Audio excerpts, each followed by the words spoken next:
એક પરિવાર હતો તે ખૂબ ગરીબ હતો. તેમની એક દીકરી હતી. આખા રાજ્યની પરીક્ષામાં પ્રથમ આવી હતી. તેમના માતા પિતા ખૂબ ખુશ હતા. એમને પોતાની દીકરીને કહ્યું, બેટા, તારે શું જોઈએ છે? પપ્પા, જે તમે પરમ દિવસે જે ડ્રેસ જોયો હતો તે મને લઈ આપો, પણ ડ્રેસના રૂપિયા 3000 હોવાથી તમે મને લઈ ના આપ્યો હતો. પપ્પા પણ પોતાની દીકરીને નિરાશ કરવા માંગતા ન હતા. ડ્રેસ લેવાથી હા પાડી દીધી.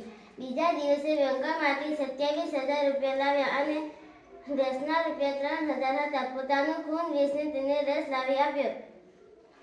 થોડા સમય પછી દીકરીને રજીસ્ટર આપવા માટે 8000ની જરૂર પડી. દીકરીના પપ્પા ચિંતામાં પડી ગયા. 8000 ક્યાંથી લાવવા? પોતાની કિડની વેચીને તેને 8000 લાવ્યા અને રજીસ્ટર કરાવી લાવ્યું.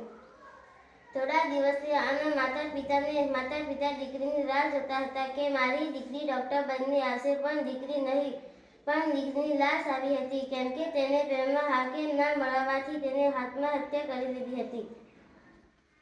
તેથી તેમના માતા પિતાને ઘણું દુઃખ થયું હતું. એટલે વિચાર્યું કે તેમના માતા પિતાને ખૂન કિડની વેચીને તેને ડૉક્ટર બનવા માટે મોકલી હતી, પણ આત્મહત્યા કરી લીધી હતી. આજથી હું તમને વિનંતી કરું છું કે આત્મહત્યા કરતા પહેલા તમારા માતા પિતા વિશે વિચારજો. તમને બીજા પ્રેમ તો મળી જશે, પણ તમારા માતા પિતાને બીજી દીકરી કે દીકરો ના મળે.